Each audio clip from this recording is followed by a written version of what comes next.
এখানে খাড়িতে দেখি গার্ডস কারাপ আছে, কাতলা, তারপর আছে রুই মাছ। প্রিয় দর্শক, বড় ধরনের কাতলা আসছে দেখতে পাচ্ছি।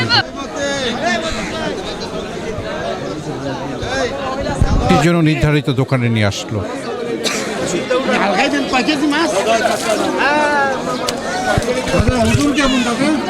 একবার জীবন্ত কাতলা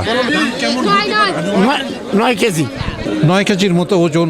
মেঘনা নদীর কাতলা মাছ সুপের মাছ তো স্যার আমি তো গাং নষ্ট হয়ে যাইতেছে, মাছ তো আর সামনে পাওয়া যাইতো না। আগে আপনি আইসেন কত মাছ দেখছেন, ওখানে তো মাছ নাই। 7 বছর যাবত আছি, সেই তুলনায় তো আর শিকি মাছ শিকি মাছও নাই।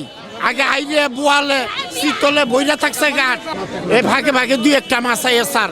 গাং নষ্ট হয়ে যাইতেছে গা স্যার। রক্ষা করতে হবে। গাং রক্ষা করতে হইব, গাং রক্ষা না করলে মাছের সামনে গোলা বাইনা পাইতো না। এটা বাবা 10,200 10,200 টাকা।